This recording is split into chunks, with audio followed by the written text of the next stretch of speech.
Okay, students. Again, I am giving you some good numericals of this chapter, that is force and laws of motion. Now, you know the formulas of this chapter, especially you have gone through from the Newton's second law, you have F is equal to m into A. So, this formula also you can write like V minus U by T. How? Because A can be written as V minus U upon T.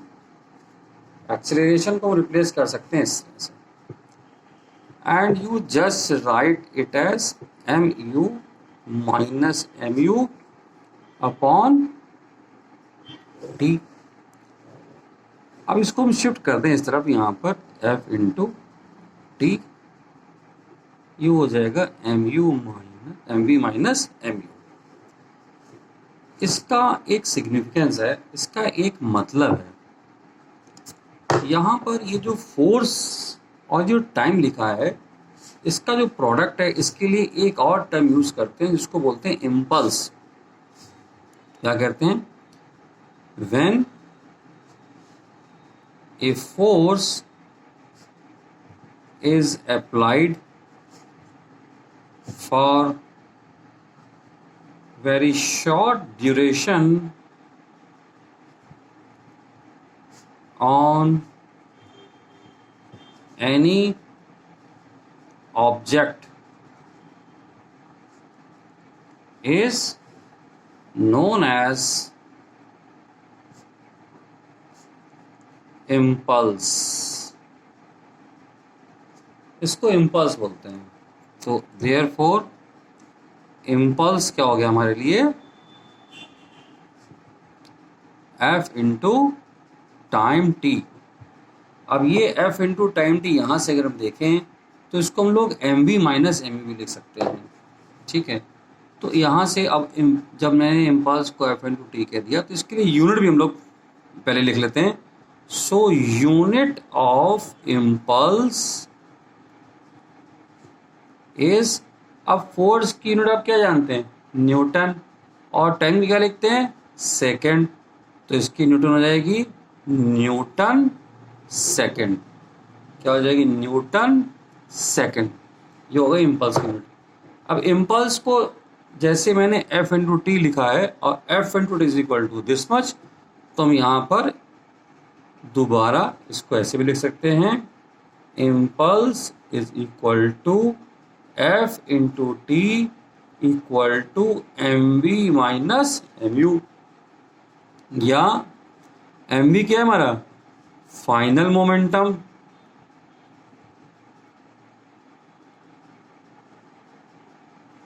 और M U क्या है हमारा? Initial momentum. तो final minus initial में क्या लिखेंगे अब हम लोग? इसको लिख सकते हैं हम लोग, अब ये क्या हो गया? इसको ले सकते हैं change in momentum. Change in momentum, ये हो जाएगा इम्पल्स. तो अब आप देखिए इसके एग्जाम्पल क्या है. इसके बहुत अच्छे एग्जाम्पल हैं, जैसे when we hit a ball by a bat. तो जब बॉल को हिट करते हैं बैट से तो ड्यूरेशन क्या होता है? बहुत छोटा सा ड्यूरेशन होता है जब वो हिटिंग होती है यहाँ पर. तो एग्जाम्पल क्या हमारा? when we hit a ball by a bat, तो ये इम्पल्स की कैटेगरी में आ जाता है. अब बहुत थोड़े टाइम ड्यूरेशन के लिए फोर्स लगता है. अब आपको फोर्स और टाइम ड्यूरेशन नहीं पता है, अगर आपको मास पता है उस ऑब्जेक्ट का, उसकी वेलोसिटी पता है और उसकी कोई चेंज इन वेलोसिटी अगर आपको हम बता दें. अब सपोज करिए कि एक ऑब्जेक्ट यहाँ गया, इसकी कुछ इनिशियल वेलोसिटी है 10 मीटर पर सेकेंड और ऑब्जेक्ट का मास हमको दे रखा है 5 kg. और ये ऑब्जेक्ट वापस आया है 10 मीटर पर सेकंड की वेलोसिटी से इस डायरेक्शन में, तो यहां पर इसका फाइनल मोमेंटम कितना है? अगर हम फाइनल मोमेंटम देखें तो P2 कितना है? m into V. ये कितना हो जाएगा? m into 10 equal to 50 kilogram metre per second. अगर मैं आपसे कहूं कि इसका इनिशियल मोमेंटम कितना है, तो इसको मैं P1 कह देता हूं। तो ये भी सेम है, 50 किलोग्राम मीटर पर सेकंड, पर डायरेक्शन अलग है। मोमेंटम एक वेक्टर क्वांटिटी है, तो ये इस डायरेक्शन में है, इस डायरेक्शन में। तो अगर आपको निकालना हो चेंज इन मोमेंटम, तो चेंज इन मोमेंटम हमारा क्या कहता है? P2 minus P1। तो मोमेंटम चेंज क्या हो जाएगा? P2 minus P1। P2 value कितनी है? 50। P2 इधर 50 है और P1 की वैल्यू इधर तो 50 है। अगर अपोजिट डायरेक्शन देखिए, क्योंकि डायरेक्शन है बदल गई है, कितना हो गया? -50, क्योंकि इधर P2 था, इधर फाइनल मोमेंटम। ये फॉर्मूला लिखा था हमने अभी यहाँ पर। इम्पल्स क्या था? Final momentum minus initial momentum. तो हमने यहाँ क्या लिखा कि जो फाइनल मोमेंटम की जो हमारी डायरेक्शन थी ये है, और इनिशियल मोमेंटम डायरेक्शन क्या है? तो हमको यहाँ पर डिफरेंस निकालना है, और इसकी डायरेक्शन लेकिन उल्टी है, तो यहाँ माइनस साइन लगाना पड़ेगा। तो हो जाएगा 50 प्लस 50, तो हो जाएगा 100 किलोग्राम मीटर पर सेकेंड। ध्यान रखिएगा, जीरो नहीं करेंगे यहाँ पर हम लोग, क्योंकि दोनों की डायरेक्शन रिवर्स हो गई है, तो ये प्लस हो जाएगा। ओके, चलिए अब अगला न्यूमेरिकल करते हैं हम लोग। यहाँ पर न्यूमेरिकल नंबर 1 हमारे पास में क्या है? ये कहता है कि दो ऑब्जेक्ट हमारे पास में, ध्यान से देखिएगा, two objects each of mass 1.5 kg are moving in same straight line but opposite in direction. एक ही लाइन पर चल रहे हैं लेकिन उनकी डायरेक्शन अलग अलग है। The velocity of each object, the velocity of each object is 2.5 metre per second. अब दोनों अपोजिट डायरेक्शन से आ रहे हैं, तो डेफिनेटली उनका कोलिजन भी होगा before the collision, during which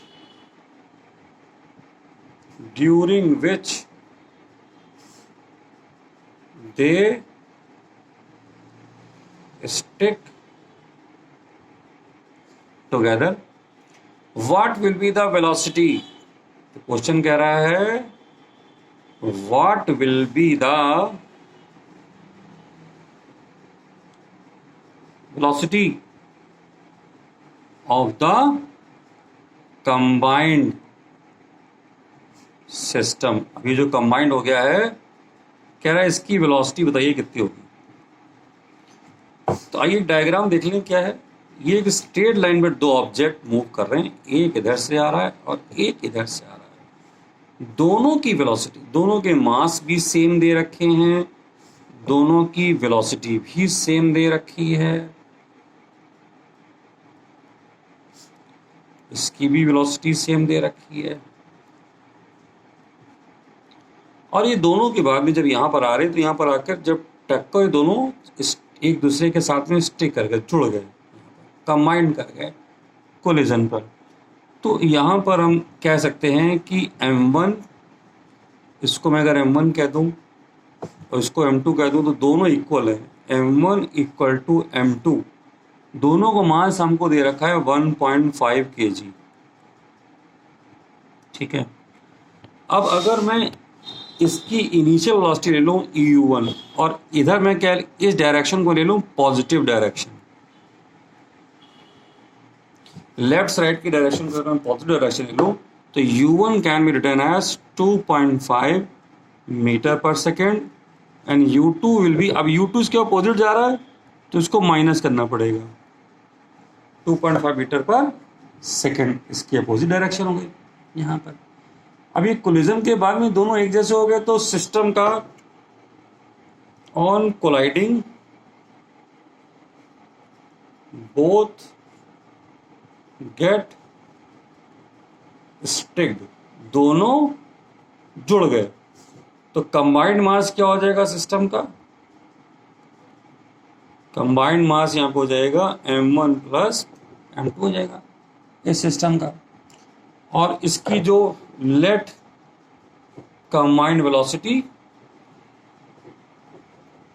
of system, इसको हमने भी अज्यूम कर लिया। अब हम अप्लाई करेंगे conservation law using law of conservation of momentum m1 u1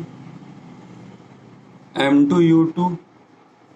अब यहां पर m1 राइट में देखिए हम लोग m1 v1 m2 v2 लिखते थे, अब चूंकि दोनों एक ही रह गए हैं तो यहां पर m1 प्लस m2 के साथ में v लिख लेंगे हम लोग। अब m1 हमारे पास में कितना है, यहां पर सेम है 1.5, ये है 2.5, m2 कितना है फिर 1.5, लेकिन ये हो गया माइनस 2.5, तो ये हो जाएगा m1 plus m2 dot v।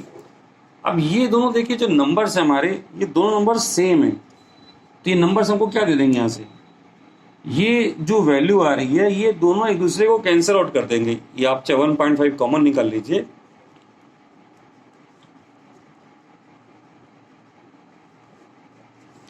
तो ये हो जाएगा 0, ये आगे लेफ्ट में 0 m1 plus m2 dot v। अब यहाँ पर ऑब्जेक्ट का मास तो 0 होगा नहीं तो ये वेलोसिटी 0 हो सकती है, तो यहाँ से रिजल्ट क्या आ गया, इसका मतलब है दोनों कोलिजन के बाद में आपस में टक्कर लगने के बाद में रुक जाएंगे और आगे मूव नहीं करेंगे। ठीक है, तो ये एक कंजर्वेशन ऑफ मोमेंटम का एक बहुत अच्छा क्वेश्चन है जहाँ पर हमने देखा कि ऑब्जेक्ट जो है वो टक्कर लगने के बाद में रुक गया। अब देखिए एक क्वेश्चन हम और देखते हैं, क्वेश्चन नंबर 2 ये कह रहा है कि एक इंजन है, एक इंजन है ऑफ मास 8000 kg, एक इंजन है उसका मास कितना है 8000 kg हमको दिया हुआ है। ये engine of this much mass pulls a train, एक ट्रेन को पुल कर रहा है ऑफ 5 वैगन्स, 5 पीछे उसमें बोगी लगी हुई हैं, ईच ऑफ मास 2000 kg, सबका मास कितने हैं 2000 किलोग्राम है। और किधर अलोंग ए हॉरिजेंटल ट्रैक, एक ट्रैक जो कि हॉरिजेंटल उस पर जा रहा है। इफ द इंजन, अब क्या कर रहा है इंजन एक फोर्स लगा रहा है, if the engine exerts a force of 40,000 Newton and track offers a friction of 5000 Newton, track जो है वो 5000 न्यूटन का फ्रिक्शन लगा रहा है। सो अभी हमें क्या करना है, देन कैलकुलेट। बहुत अच्छा क्वेश्चन है, ध्यान रखिएगा। ये पहली चीज कह रहा है निकालिए नेट एक्सीलरेटिंग फोर्स।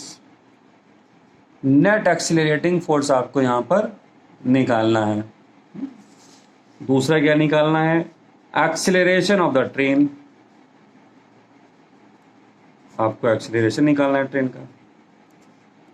तीसरा आपको निकालना है wagon, force wagon 1 on wagon 2।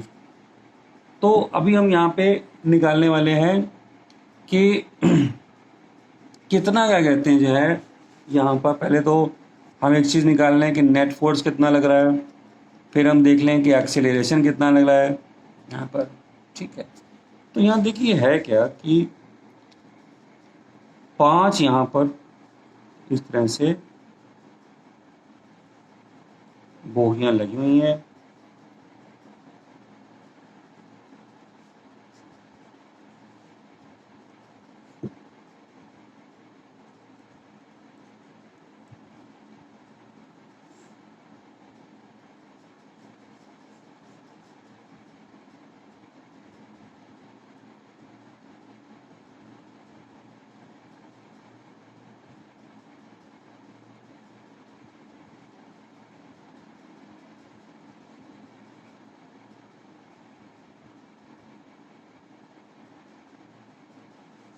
तो ये हमारे 5। अब देखिए जो ये फोर्स लगाएगा F इज द,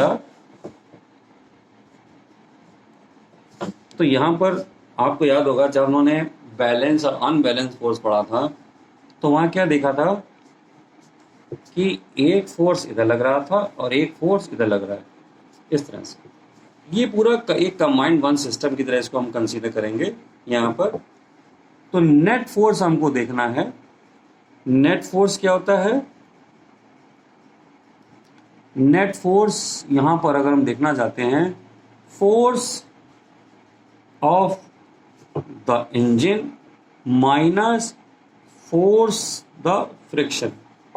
ये एफ क्या है हमारा यहां पर, this is the frictional force. इसको मैंने एफ से डिनोट किया है और इसकी डायरेक्शन किधर अपोजिट होगी, क्योंकि ये ट्रेन किधर जा रही है, राइट साइड में जा रही है, तो लेफ्ट साइड में इसका फ्रिक्शनल फोर्स लगेगा। तो नेट फोर्स क्या हो जाएगा, एफ माइनस एफ। तो 40,000 न्यूटन यहां पर फोर्स लगाया था इंजन ने और 5,000 न्यूटन यहां पर फोर्स लगाया था फ्रिक्शन ने। तो फाइनली यहां पर जो फोर्स रह गया वो रह गया 35,000 न्यूटन। ये फोर्स यहां पर रह गया। अब हमको देखना है यहां पर एक्सीलरेशन कितना। अब जब भी कोई ट्रेन चलेगी तो all the wagons will move simultaneously with the engine. ऐसा तो होगा नहीं कि ये आगे जाएगा एक पीछे रह जाएगा, ये धीरे चलेगा। So acceleration motion will be simultaneous. तो साइमल्टेनियस मोशन को देखने के लिए अभी हमको ये भी देखना पड़ेगा कि हमारे पास में जो टोटल क्या कहते हैं यहाँ पर मास है वो कितना है, कितना मास को उसको पुल करना है। तो मास ऑफ द ट्रेन हमारे पास में कितना है,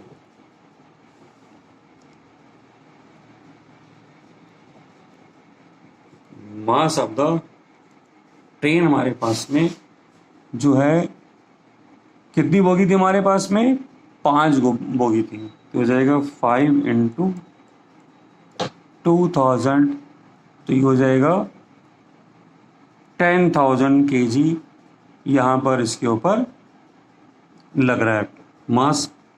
एक्सीलरेशन का फॉर्मूला क्या था,